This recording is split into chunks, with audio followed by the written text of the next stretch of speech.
Hello and welcome to Toast and Topics. This episode is an extra special one for us because for the first time since our opener, Sachin and I are recording a podcast live together. Sachin is visiting me in Washington, D.C. And Sachin, it's great to have you here with us. It's really great to be here, Ben. It's been a long time since we've seen each other live, so we are long overdue for a fun weekend together. Thanks a lot for hosting me, and we'll try not to wake up the rest of the apartment either. In typical fashion, we are sitting here at 9 a.m. on a Sunday morning while everyone else is trying to catch up on some sleep. Yeah, I feel a bit bad for my roommates, but that's all right. The podcast comes first here. This does sort of remind me of Dartmouth. Exactly. Podcast first. Nothing has really changed. So, without further ado, we have a great episode in store for you guys on demography. And while this is a fairly open-ended topic, many of you are probably aware that much of the rich and developing world has seen over the past several decades a sharp decline in birth rates. And this trend has been ongoing for quite some time, but it has recently attracted a lot more attention. Countries around the world are actually adopting policies aimed at increasing birth rates or are wrestling with the implications of using immigration as a means by which to make up for the shortfall. Yeah, declining birth rates are a trend with potent economic and geopolitical ramifications. And so we wanted to take this episode to explore that trend, to identify maybe why birth rates are slowing, to understand government policy responses to incentivize childbirth, as Sachin was saying, and then finally to outline some of the implications that follow from these declines in birth rates. And Sachin, I know that demography has a special place in your heart. I recall that you did a research paper on demography back at Dartmouth, right? Yeah, that's right. I actually did a research paper on whether women's education explains declining birth rates in India, which back in 2022 actually fell below the replacement rate, which we'll talk more about. So it was a really interesting piece of research, and I've been looking forward to this episode for quite some time. So, do you want to start, Ben, by walking us through the general decline in fertility rates that we've seen over the past several decades? Yeah, I'm happy to do that. And I think before diving into how birth rates have been declining across much of the world as of late, it's worth emphasizing that this is occurring against a backdrop of really explosive population growth over the past 2 centuries. The world's population was estimated to be 600 million individuals in 1700. It had risen to 2 billion individuals by 1928 and to a staggering 8 billion by 2022. So we've really seen exponential growth in the number of humans on this planet. And there are a lot of reasons for that. But I think the really basic one is that with increases in wealth and life expectancy, therefore, babies simply became more likely to survive into adulthood and to have children of their own. So for parents who'd have big families, more and more of their children would be making it to adulthood and having children of their own. With the advent of birth control and further economic development, however, the rich countries that had seen explosions in their populations during the 19th century began to see a leveling off in fertility. This was first seen in European countries and soon after in the United States. The American fertility rate, just as one example, went from around 3.5 children per woman in the 1960s to 1.66 children per woman in 2022. And just for context here, without immigration, a population can only be expected to be stable with a fertility rate of slightly above 2. That's known as the replacement rate, where the number of births are equal to the number of deaths, roughly. So it's not just the United States that has seen this trend of declining fertility rates, of course. The largest 15 countries by GDP all have a fertility rate that is below the replacement rate.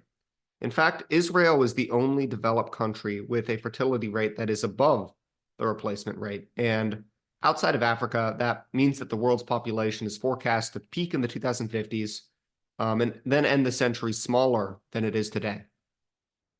Yeah, that's pretty crazy to think about, actually. And it's also the case that this trend is especially severe in East Asia. Japan's fertility rate, for example, is 40% below the replacement rate. South Korea has a fertility rate that is 65% below the replacement rate. And even China's is about 50% below. And as you said, that means without any changes, every Chinese generation will be about half the size of the one that preceded it.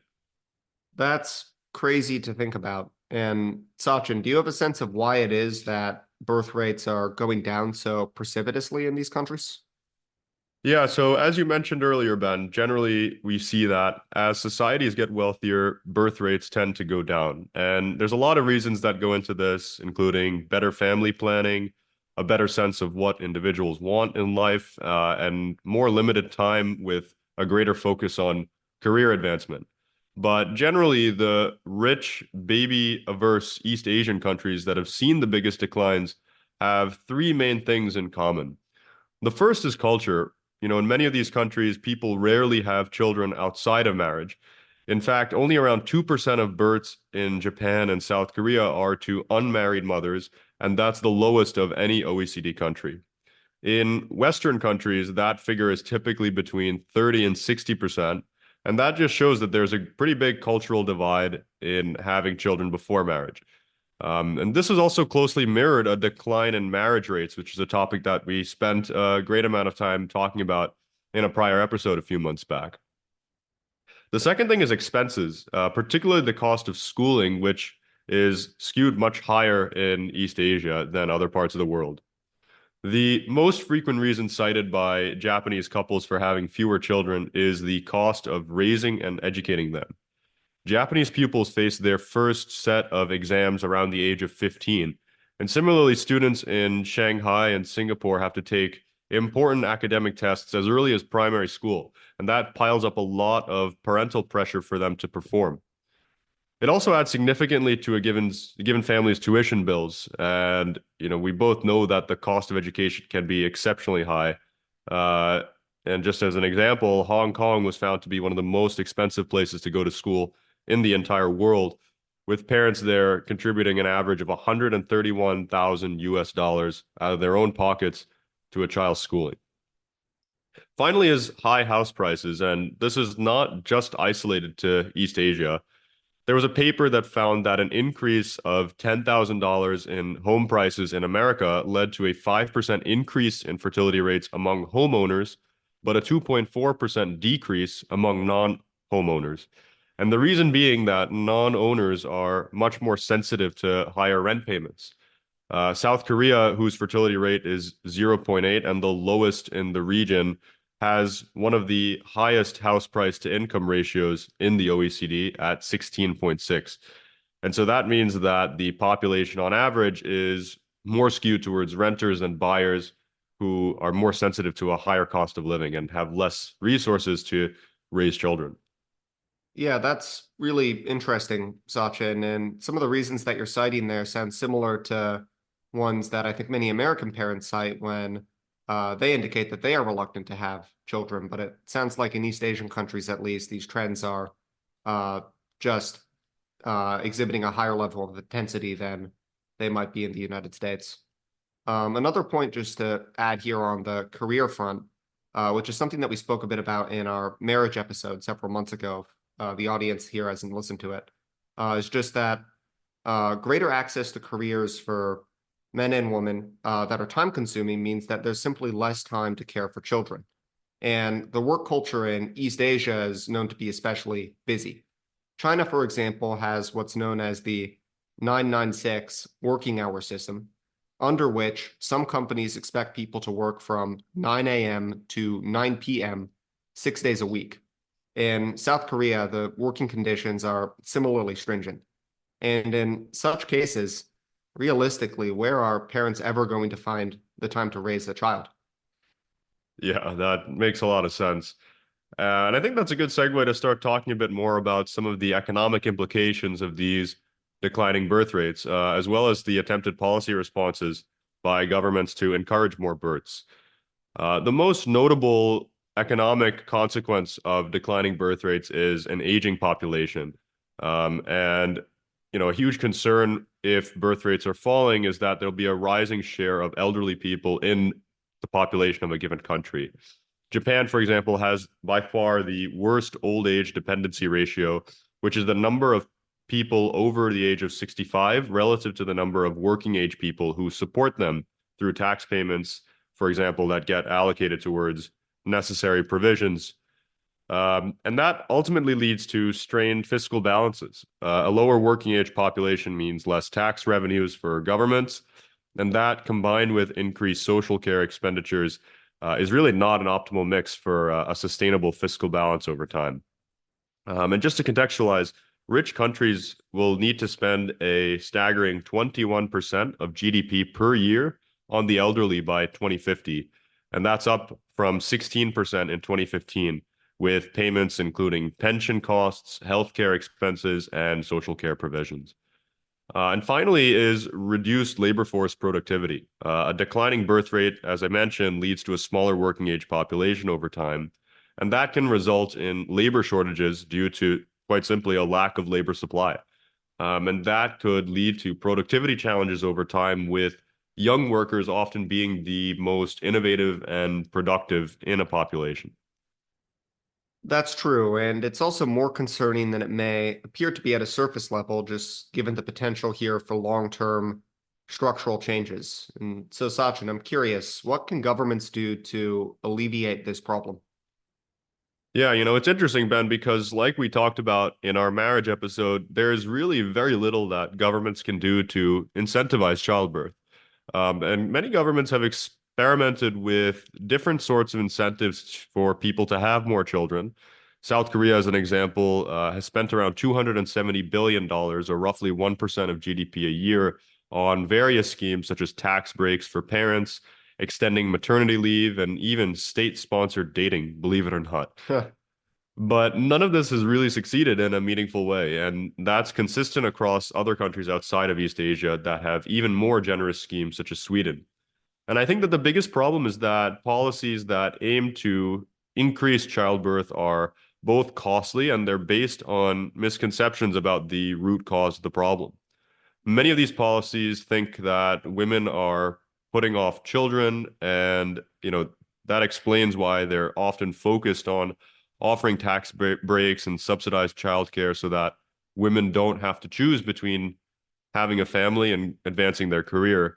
But actually, much of the decline is from young and poor women. More than half of the drop in America's total fertility rate since 1990 is caused by women under the age of 19. And part of this is because more of them are going to college, but this trend is also prevalent among uneducated women. Today, about two-thirds of women without degrees in their 20s are yet to have their first child.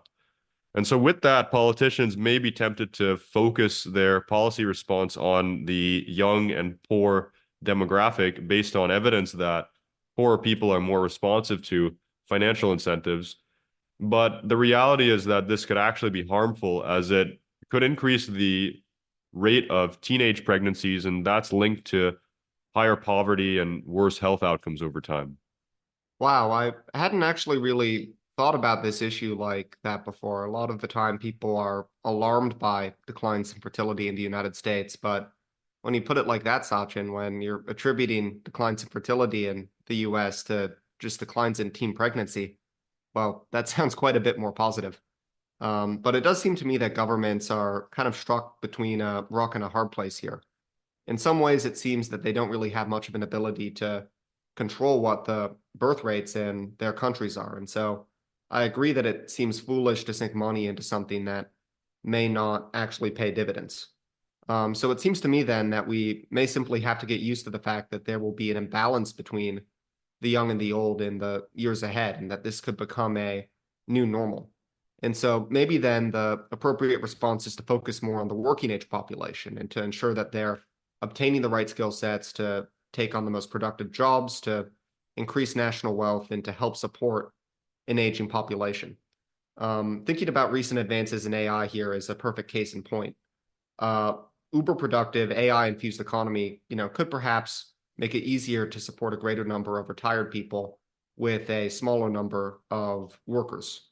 And then just as another flag here, with the United States in particular, this country's ability to absorb immigrants also should help to reduce some of the pressure on existing workers when they are trying to support, a greater number of retirees. But I know many East Asian countries have struggled to increase their levels of immigration to the same degree. So we'll have to see what this looks like in the years ahead. Yeah, that's right, Ben. I'd have to agree there. And then I think the final thing to flag with these declines in birth rates that we're seeing is that not only does this trend have important economic implications, it also has really significant national security implications. And that boils down to the fact that some countries will just have many fewer people in 50 years than they do now. The demographer Nicholas Eberstadt, for example, has written on the effects of the collapse in East Asia's population on US national security. And by and large, he sees this trend as benefiting the United States because it means that China in particular will have fewer people at its disposal to use in the geopolitical competition with the United States. But this trend is also going to affect US allies such as Japan and South Korea. We've already talked about their low birth rates, and it could have the effect of weakening them. Now, as Sachin noted, declines in fertility also means that there will be shifts in the age distribution within populations. The China of 2050, for example, is going to have many fewer people under the age of 60 than China does today. But it's going to have 2.5 times as many people between the ages of 70, 80, and 90. That means another 180 million of them, even though the country's total population is going to decline overall. So in the case of China, much of its government spending may actually be going towards supporting the elderly in the decades ahead, rather than toward endeavors such as building up the military. Aging, in other words, could actually change the behavior and priorities of many states. Declining fertility actually might not present as much of a national security problem for the United States because the US has already a higher fertility rate than many rich world countries. And as I mentioned earlier, its ability to absorb large numbers of immigrants means that its population is actually projected to increase over the next 30 years. And then the final important point to flag here is that shifts in fertility might actually start to empower other regions. Africa, for example, is expected to see its population nearly double to 2.5 billion people by 2050, which is going to be a very large share of the world's population. If Africa's per capita output also increases, it really could become a substantially more important geopolitical player in the decades ahead. Yeah, that's really well summarized, Ben. And all of these things are really fascinating to consider and think about. I think it's safe to say that we can expect to see some really profound changes in light of these shifts in fertility rates. And I think it'll be interesting and hopefully not too alarming to live through it for much of our lives. Yeah, that's right. We'll have to see how this all goes. And next week, in a similar sort of global development theme, Sachin and I are going to take a closer look at India's development story and the issues it faces as its Prime Minister, Narendra Modi, seeks a third term in office against the backdrop of India's elections. So, Sachin, it's been great having you here and looking forward to the next conversation. Absolutely, Ben. Until then, and it looks like we've woken up the rest of the household now. Thanks for listening to this episode of Toast and Topics. Before signing off, we wanted to disclose that the views expressed in this podcast are not representative of the organizations that we are associated with. If you learned something in this episode, please share it with a friend or leave us a review. Until next time.